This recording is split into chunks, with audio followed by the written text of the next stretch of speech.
Hello everyone, hope you all are doing well. So today we are going to discuss the next question of our agriculture optional answer writing practice series.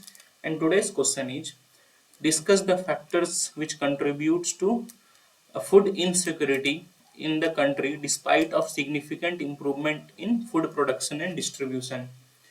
So the question is trying to ask that in the past decades we have done a significant improvement for our food production and distribution, but still at some places we are facing the problem of food insecurity. Okay, so what are the factors which are leading to it? So this is the question, and this was asked in the last year's agriculture optional paper of UPSC Civil Services examination, that is in 2024. So let's see how we can approach this answer. So we all know that from green revolution onwards,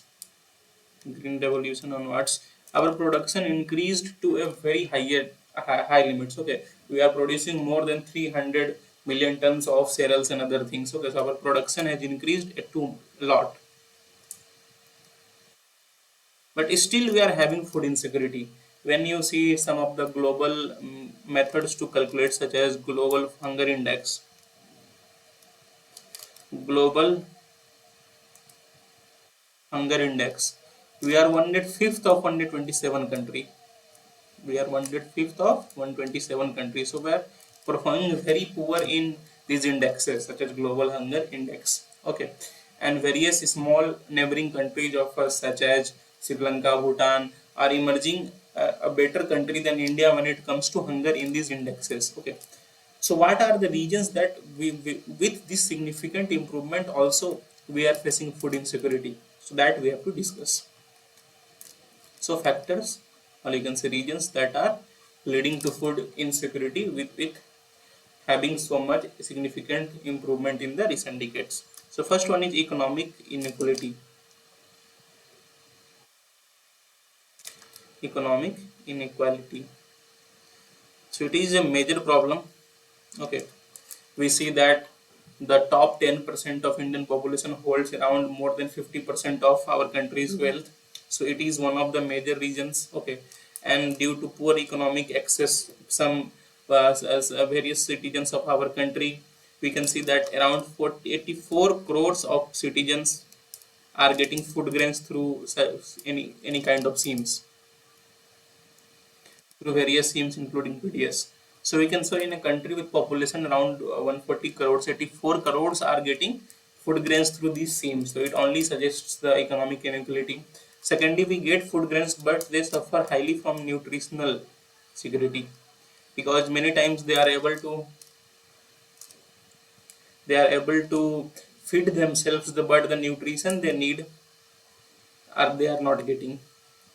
They are lagging in vitamins, proteins, micronutrients. So this is one major problem.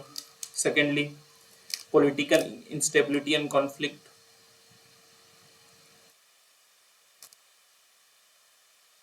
Instability and conflict. Now we can see that huge conflicts are rising in the world, either it be Russia Ukraine war, or either it be Israel Hamas. So all these things, what leading to, it is leading to food inflation. Okay, we if you see observe the inflation trends in India also, especially in cities, the food inflation is rising, and for these economic unequal people are not able to buy enough amount of food grains from them. So it is another factor here. Next, you will see that climate change is another factor. It is leading to disease burden and other things. Disease burden, the agriculture is been affecting. Obviously we see we are getting high production of agriculture, but still there is a huge disparity. In some regions of our country we are having great production, but in other regions we are lagging production due to climate change. There is agricultural problems, there is droughts, there is floods, agricultural problems, and the more than 86 around 86% of our farmers are small and marginal. So they have to bear the losses of these problems, and all that leads to food insecurity for them. So this is one major problem. We have poor infrastructure and logistics.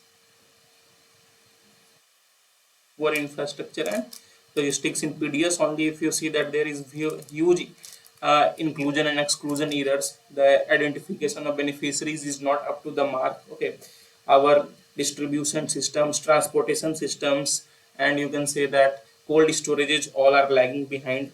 So this poor infrastructure and logistics are leading to a huge food wastage,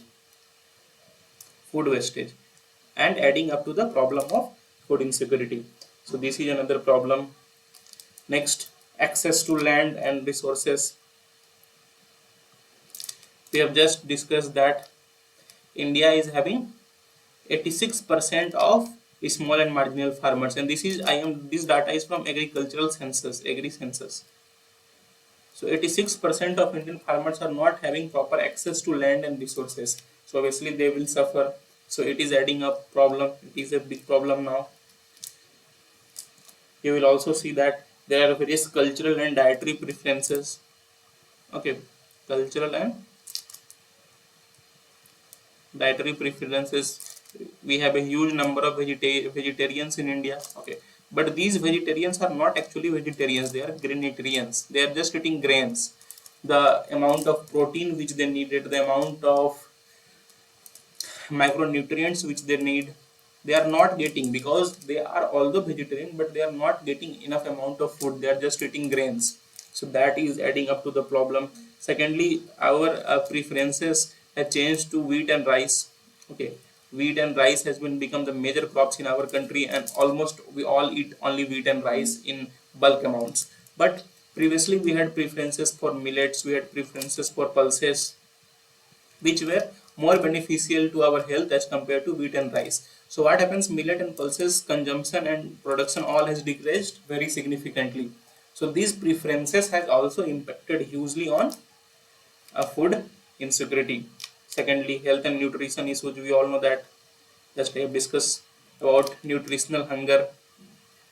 Many of us are getting proper amount of food, but the amount of nutrition which we are needing are not getting. So nutritional issues is another global rising phenomenon, especially in developing and low income countries.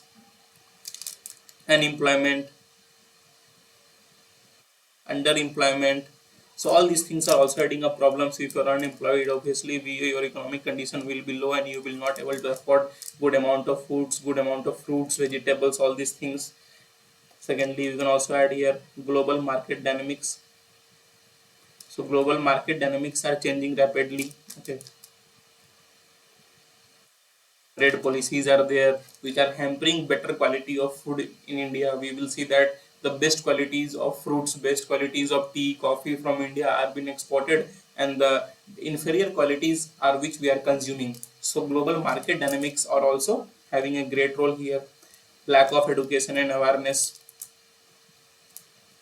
lack of education and awareness. So especially for example, we have pregnant women. So due to lack of awareness, they are not getting the proper amount of food. If someone is getting, they are not eating. Okay, there are cultural preferences. You can add in cultural preferences also here towards male. Okay, whenever we see that our mothers tend to prefer and give foods to our fathers, us, all the male members of the family, and who are neglected the female members. So we will see that the food insecurity in females are very much rising. So that is another problem. So all these are various problems which are which are raising food insecurity in our country, and I think you all understand these things. You are as UPSC aspirants, so I have given you a brief overview and structure input on which you can write this answer. So that is all for today. You can add conclusion here, which is must. How with certain initiatives such as we have portion tracker initiative, midday meals and other initiatives are present there. We have PDS systems, food distribution systems. How we can improve on those initiatives to cater this problem of food insecurity. So that would be a better conclusion if you go towards it. And it is on you how you conclude your answer. But I will try to suggest you that try to be positive and try to give positive insights and be positive for the future. Okay, so that would be a good conclusion. So that is all for today. If you like it, please press the like button. Please do share and please do subscribe. It takes a lot of hard work to make such videos for you on a regular basis. And if you like, if you share, if you subscribe, It motivates us to make more such videos for you regularly. So that is all for today. Have a nice day. Thank you.